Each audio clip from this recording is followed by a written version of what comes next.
Yes. Okay. How old are your students? How old are my students? They are like 15 to 18 years old. Okay, so Okay. the stage is yours. Thank you very much. Muchas gracias a todos. La presentación va a ser en español. Aquí la ayuda visual estará en inglés. Voy a tratar de hablar de la misma manera lo más pausado y claro posible, por si alguien no habla español pero lo entiende más o menos, que pueda ir siguiendo la presentación. Ya lo dijo Platón en su momento, el amor entra por los ojos. El amor nace de la mirada, nace de la experiencia y nace de los sentidos. Y es con base en esta idea que el día de hoy quiero presentarles el proyecto Taumacén. Este proyecto ahorita lo platicamos más a fondo, pero de entrada es una carta de amor a la enseñanza filosófica. Es un desafío porque pretende conciliar cosas que hasta el momento parecen irreconciliables, y sobre todo porque pretende que los jóvenes de hoy en día no se sientan ajenos al mundo.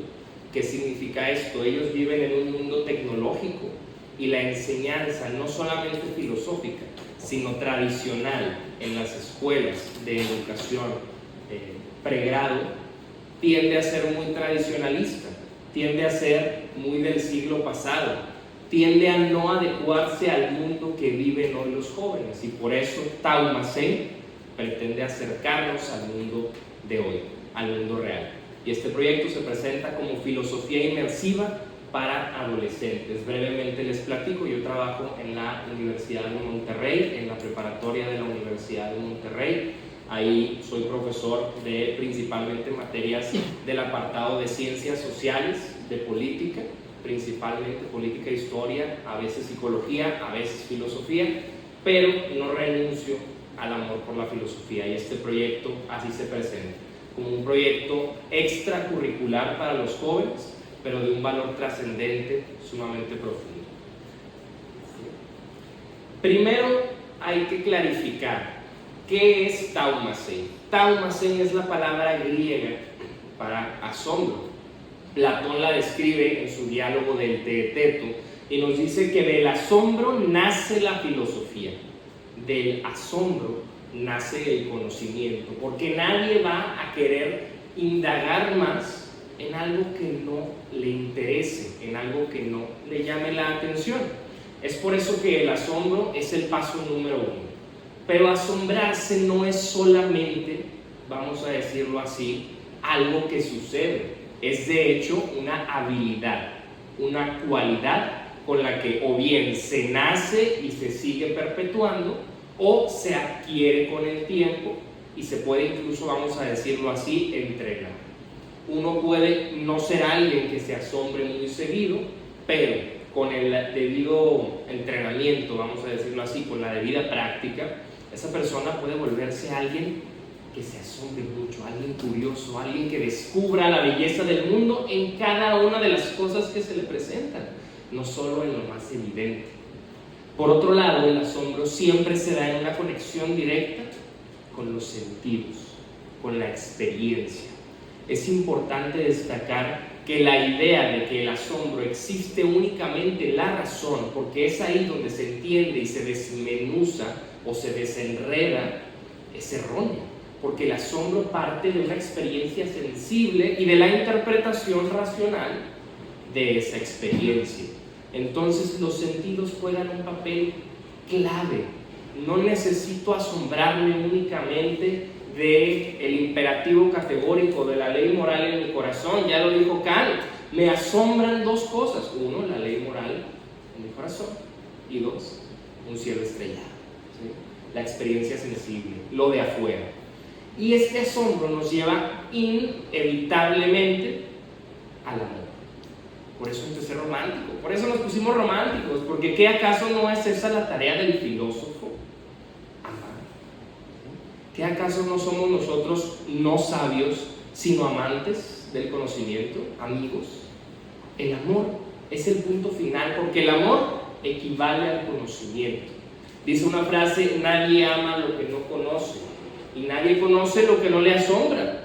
Por ende, del asombro nace el amor, nace el conocimiento.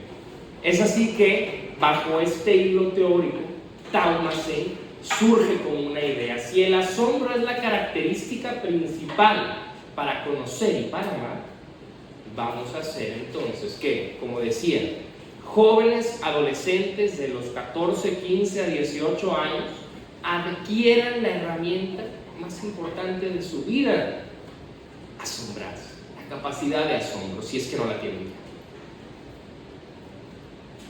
Los adolescentes, ¿por qué centrarnos en ellos? Punto número 1, porque es ahí donde transcurre principalmente mi día laboral.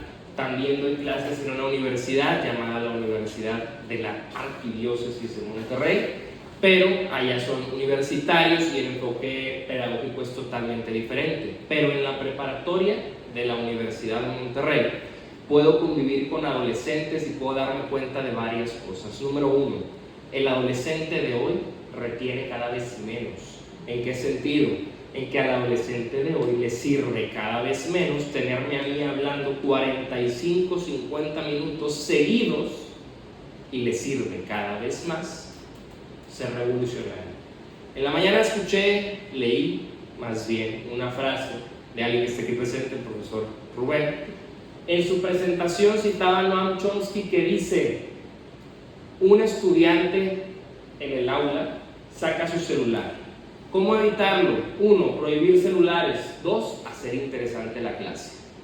En los adolescentes nos damos cuenta que el esfuerzo pedagógico es mayor. ¿Por qué? Porque contrario a los niños, que son distraídos por naturaleza, y a los jóvenes, que al menos están en un lugar donde técnicamente están por gusto, el adolescente es muy distraído y todavía no está en un lugar por gusto, ¿sí? Lo obliga, pero es necesaria esta etapa en el adolescente. Y es importante entonces que Taumacein como proyecto le apunte a la retención cognitiva. De entrada les cuento, Taumacein no es una serie de clases de 5 horas, claro que no. Es un evento de aproximadamente 5 horas en el cual la retención cognitiva es un factor importante. ¿Cómo hacer que en lapsos de 15 minutos los adolescentes puedan obtener una idea? Vamos a ir al cómo. Este es al hacia dónde vamos. Punto número 2. Es muy importante, y Taumacein lo sabe como proyecto, la teoría del aprendizaje significativo a la luz de las neurociencias. La teoría del aprendizaje significativo en neurociencias nos dice que para que un joven, sobre todo adolescente, aprenda significativamente algo, hay 3 puntos. Número 1, emoción de por medio. Tienes que hacer sentir algo en el adolescente. Punto 2, que sepa conscientemente en dónde está, que haya conciencia espacio-temporal. Y punto número 3, que él pueda narrar ese aprendizaje. Se sabe que enseñando se aprende. ¿Por qué? Porque enseñando yo puedo masticar lo que en teoría ya sé. Y a los jóvenes es muy importante pedirles que no solo escriban, que no solo platiquen, que literalmente narren. Es diferente hacer una narrativa que una conversación. ¿Por qué? Porque en una narrativa tengo que explicar, como los buenos escritores, dónde estaba. Era un 5 de agosto, la tarde calurosa, en la ciudad hermosa de Roma, en un salón, en el aula número C, el aula letra C, y estando yo al frente, descubrí que el aprendizaje significativo valía. Así yo narro, soy consciente de dónde estoy y soy consciente de lo que siento. Y esto es muy importante porque estamos ante un fenómeno, y es que el adolescente no ha desarrollado completamente su lóbulo prefrontal, que es donde sabemos la identidad, vamos a decirlo así, existe a nivel neurológico, y sobre todo donde las decisiones racionales se toman. Si el adolescente no tiene bien desarrollado el apartado cerebral donde toma decisiones racionales, ¿con qué toma sus decisiones? Con el sistema límbico, donde coexisten las emociones, los recuerdos, las memorias, sobre todo el punto emocional del cerebro. Y es ahí que nos damos cuenta que el aprendizaje significativo que le pide al joven aprender emocionalmente tiene la razón. porque el adolescente todavía no puede, literalmente, tomar una decisión racional como lo haría un adulto de más de 25 años. Por eso, no podemos pretender que un joven aprenda igual que lo hace un adulto. Es ahí donde entra la importancia. Vamos a hablar de algo que usamos en Taumacein y es la realidad aumentada. Hacemos uso de aparatos como lo son MetaQuest, realizado por la empresa Meta, antes Facebook, que nos permite, ¿qué cosa? Buscar, generar y simular elementos de la realidad a través de una experiencia sensorial. Vamos a llamarlo una sobrecarga sensorial. Aquí el objetivo es que los jóvenes, a través de una sobrecarga sensorial, esto es, a través de sus oídos, de su vista y de su tacto, puedan experimentar una situación ajena a ellos, que los haga entender una idea desconocida hasta ese momento para ellos. ¿Okay? La experiencia inmersiva entonces presenta un desafío sensorial para los jóvenes. En Taumacein no pretendemos, decíamos, que sean 5 horas seguidas de charla.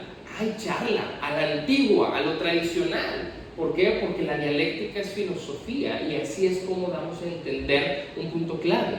Pero hay otras 4 horas donde se retan los sentidos de los jóvenes, donde se les invita a escuchar cosas que no han escuchado, a ver cosas que no han visto y sobre todo a sentir sentimientos que no han sentido a través de la realidad aumentada y una experiencia inmersiva del más puro estilo de los grandes museos neoyorquinos, de los grandes museos estadounidenses, europeos, de todos los museos contemporáneos, que a través de una experiencia inmersiva desafía nuestros sentidos.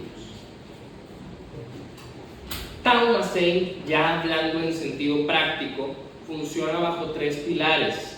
Número 1, filosofía de la identidad. Número 2, logística. Y número 3, creatividad.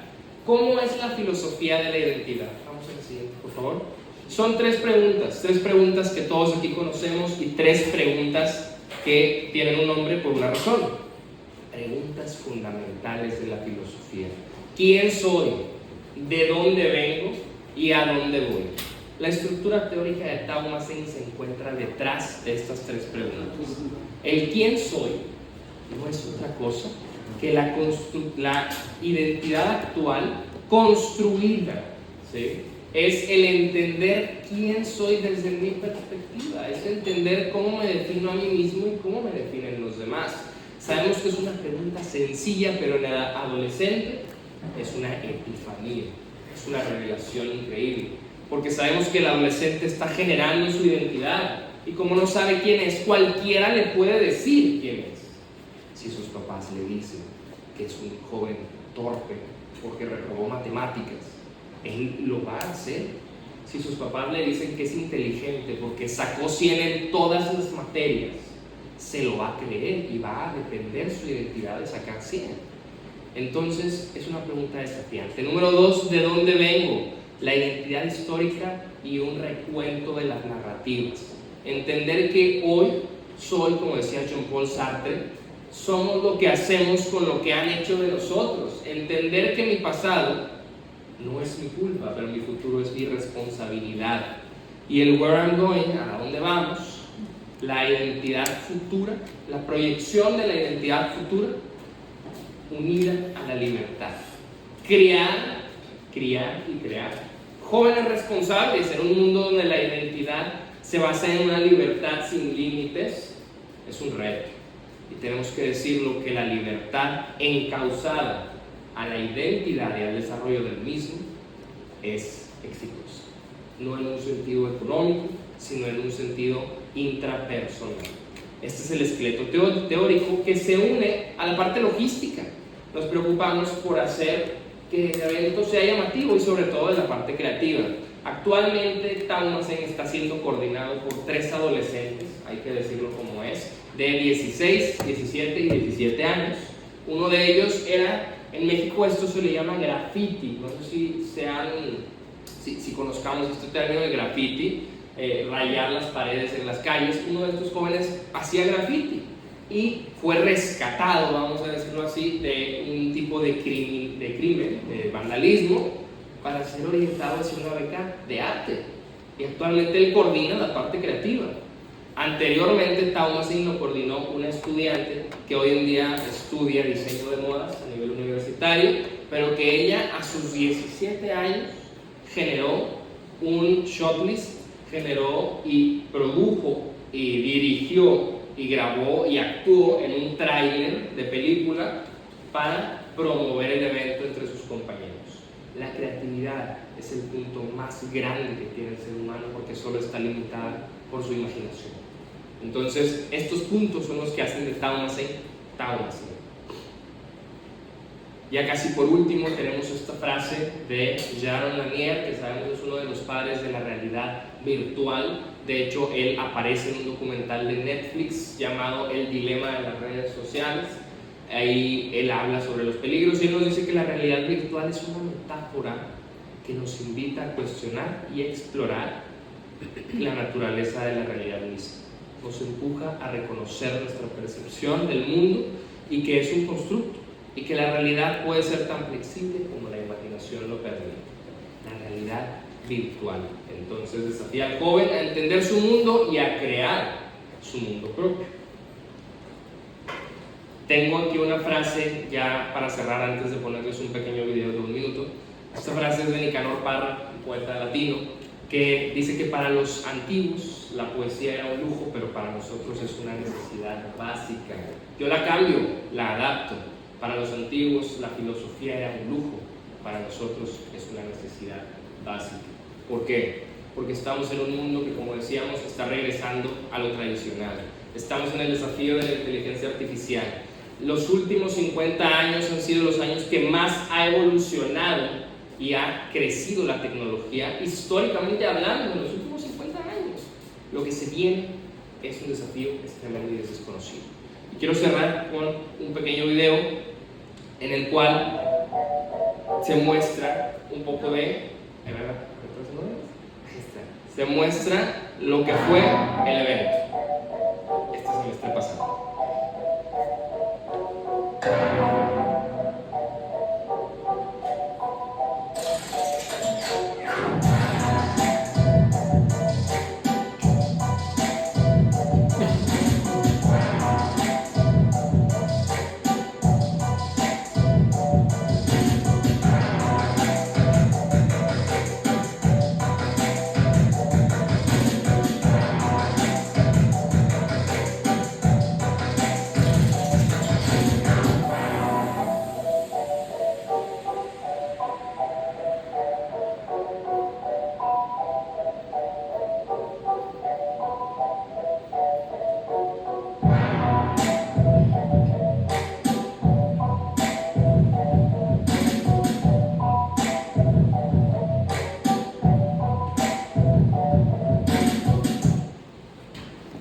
Y con esto mostrar los desafíos a futuro.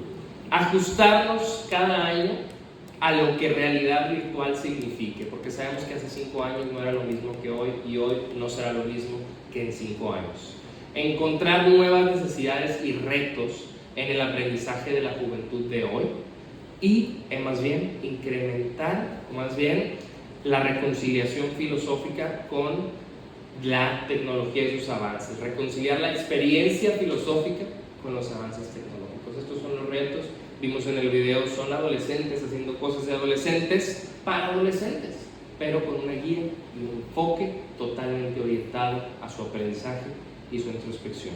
Dicho eso, gracias, thank you a todos ustedes y les dejo aquí mi Instagram. En ese Instagram yo me encargo de generar una divulgación filosófica precisamente para jóvenes. Entonces, si a alguien le interesa, ahí me pueden contar. Muchas gracias.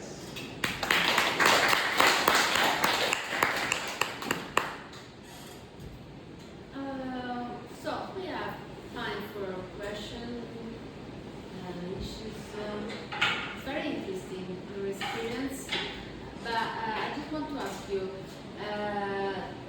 teaching philosophy in Mexico, it's a compulsory subject at school, or it's something like you can choose from different school, or it's in the curriculum?